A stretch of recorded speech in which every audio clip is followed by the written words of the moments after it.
அவ்வளோ கிராமங்களுக்கு சென்று நான் அந்த கட்சியை வளர்த்தேன், வேர்வை சிந்தி வளர்த்தேன்.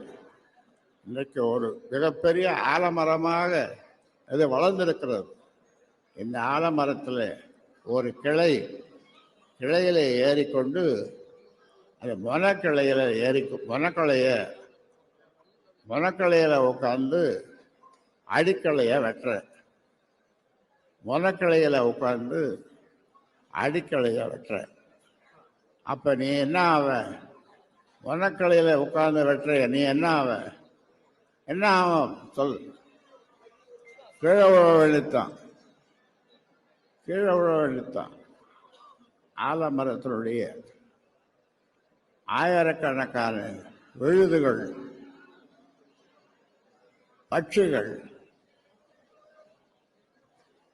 நிழல், அதன் நிழலுக்காக வருகின்ற மக்கள் எல்லாம் என் பக்கம்.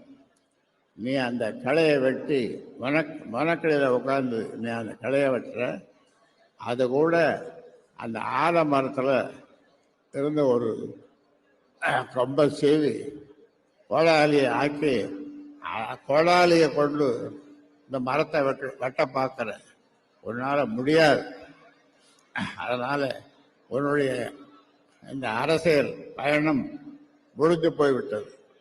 அதனால் இது நான் வயிறெறிஞ்சு சொல்கிறேன், உன்னுடைய அரசியல் பயணம் முடிவடைந்து விட்டது என்று. அந்த வகையில் என்னால் இது அடுத்த தலைமுறைக்கு, அதற்கு அடுத்த தலைமுறை சின்ன அந்த பசங்க வந்தாங்களே இப்போ கூட, சின்ன பசங்க, அதுக்கு எல்லாருக்கும் புரியுது. அதனாலே சொல்லுகிறேன், இனிமேல் தான் பாட்டாளி மக்கள் கட்சிக்கு வளர்ச்சி, வெற்றி, வெற்றி, வெற்றி.